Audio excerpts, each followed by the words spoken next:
And we're back. Hey everybody, how are you doing? This is Not Hardly Broken, and we're back today with some more content, talking to singles as well as married couples, but this one specifically for the singles. We just want to talk to you just a little bit, and we thank you for your comments, and thank you for your questions. We love them, and we just love to respond back to you. Don't forget to subscribe and hit the bell for future notifications, okay? Yep. So I was just thinking about, some of the things that you're single, but you're looking for a relationship, hopefully to marriage.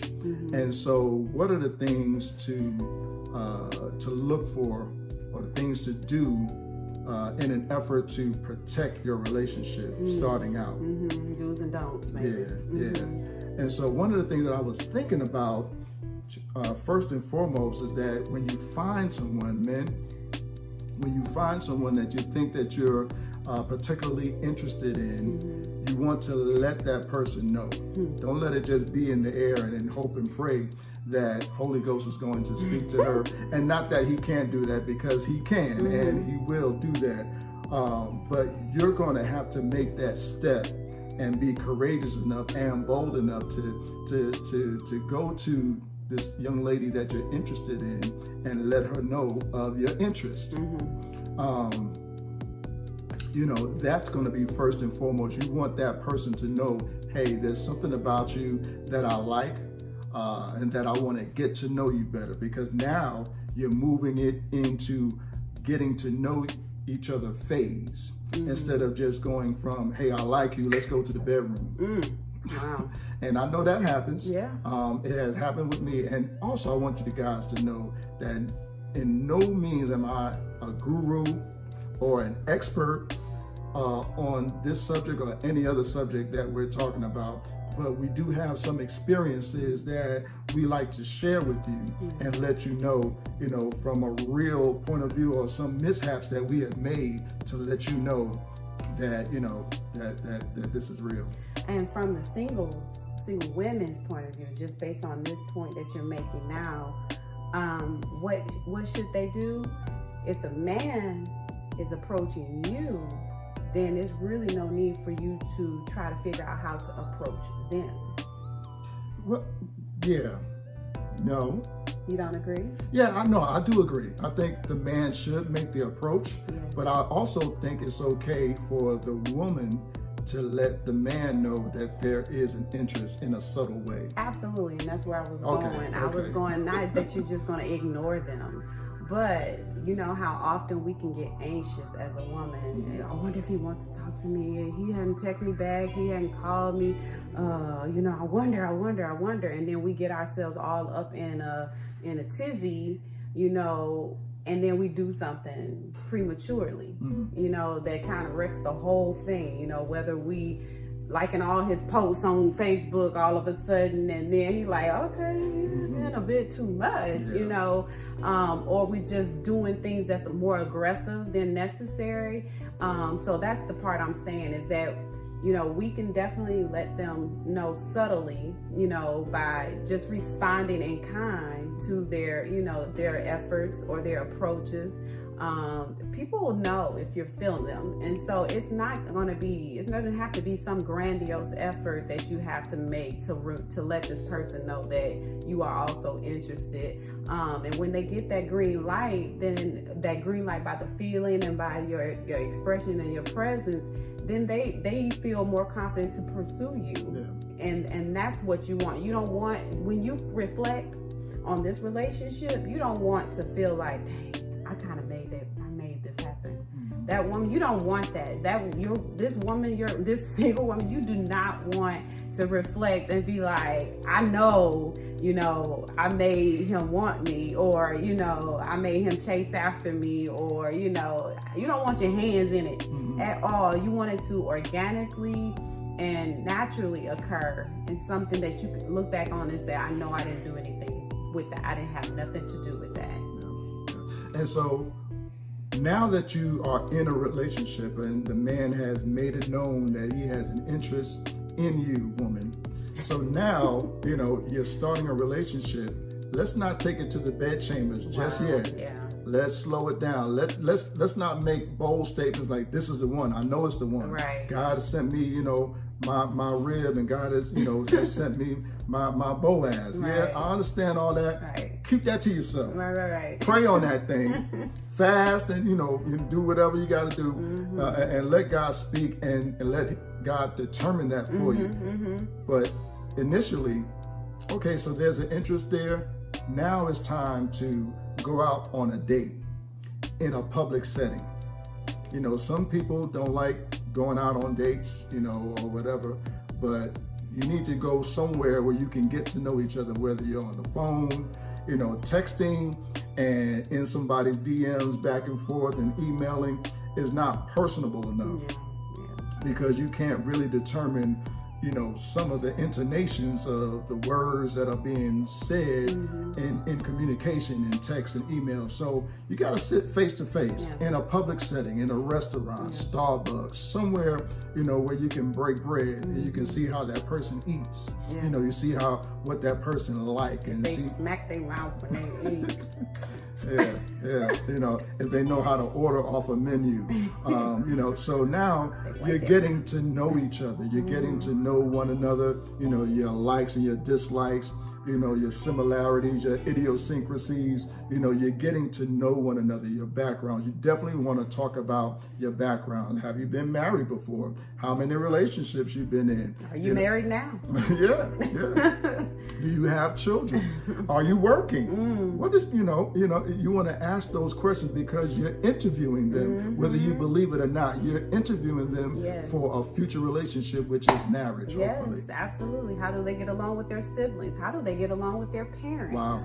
All of these type of things are indicators as to how you and he or she and you will get along and how you will fare. If they are always in constant conflict with their siblings, then that's a problem, because that means that there are some issues there that are unresolved that they need to really resolve, because when things get heated between you and them, it's going to be at times, then whatever behavior that they usually exhibit and resort to is going to come out in that moment with you. And so all of this stuff, like Terrence is saying, is an interview. You have to check all the boxes off to make sure that what you're looking for is what you're getting, And then also two more things that just popped up in my mind while you were talking. Questions that you want to ask is, why did you approach me? What is it about me that interests you? And allow him to tell you that. Allow him to articulate that. If he's fumbling over words and he's just saying some cliches, it's something that's not personal to you, then that should be a red flag. And the other question is, what happened in your last relationship? That's good. What caused the demise in that relationship? What happened? So you can get an understanding of where this person is coming from, from this previous relationship. And so once you start talking about those and asking those pertinent questions, those probing questions, not just questions that, you can get a yes or no from, one word answer, but you want to get some dialogue going and going back and forth. That is going to be so very important, and that's going to move you to the next stage. The next stage is now you're not just eating and dating with each other. Now you're bringing your friends around. You want your friends, your close friends, your friends that that love you and that support you. You want to have a group setting, fellowship, breaking bread with them, with your friends around, so that they can get a take of what you're dealing with and what you're going on. Because a lot of times, when you're meeting someone for the first time and you're starting getting these feelings, you kind of get distracted and you kind of get blinded a little bit. Caught up. And caught up, all in the moment. But your friends can say, and your friends can see. Like, girl. Yeah. Or the brothers can be like, nah, player. She was checking me out too. I had a relationship with her 5 years ago. Don't do it. Yeah. So something, to that effect. But your friends, get them around your friends. How are they? And then so you as a couple, you'll be able to see how does your man interact with his friends, and you'll be able to see how does your girl interact with her friends. Does she even have friends? That can be an issue. Or does she change up when she's around her friends? Yeah, does she have a different best friend every year, every 6 months? You know, you want to check that out. Yeah, that's good. Yeah. That's good.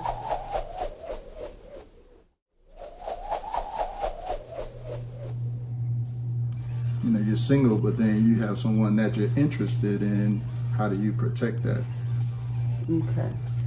All right. So that's going to be for the singles. Different video. We're trying to think.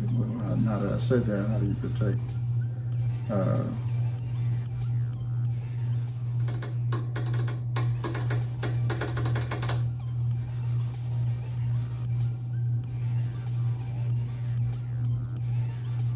Yeah. Okay. So, you know, for the singles, you protect your relationship by, you know, protecting your relationship with God, maybe.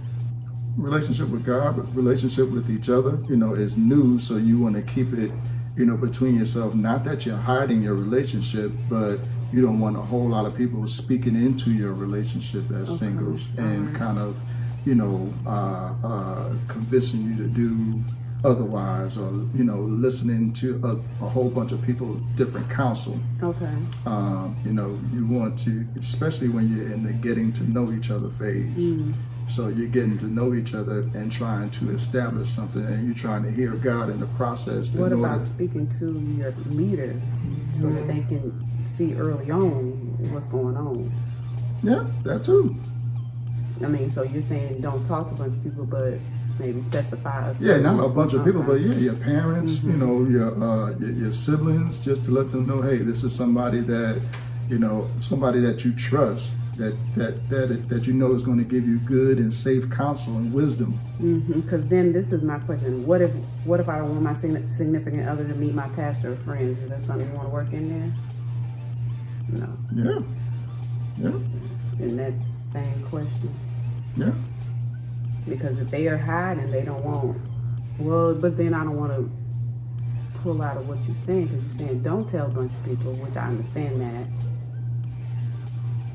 So, I'm not saying don't tell a bunch of people, but just don't, you know, just tell everybody just for the sake of telling them. Tell people that you know that are your friends, that someone that you can trust, that are going to look out for you. They're going to look out for you. Are going to be like, you know, I'm not too sure, or yeah, that's going to really, you know, rally around you. That's going to support you, whether it's good or bad. Yeah.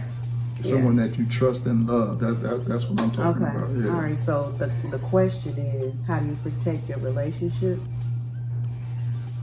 So this is for singles. Yeah, and then how like do you protect your relationship in marriage? Protect your relationship. Yeah, that's a good question. Talking about what your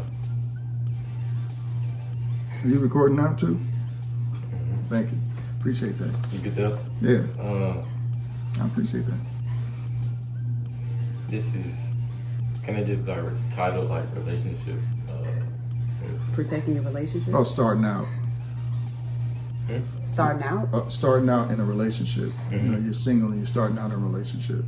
Starting a relationship. Yeah, or the beginnings or something like that. So then the married one is how to protect your marriage?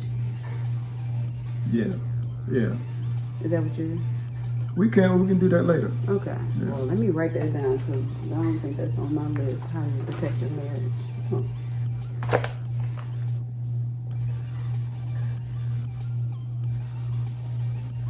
So this is a singles. How do you protect? You should tell me again. Protect your marriage.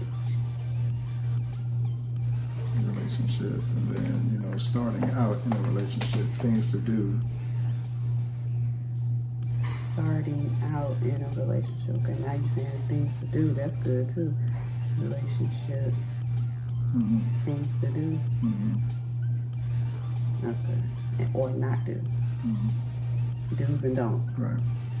Whatever. Yeah, it's a caution or whatever. Okay. All right.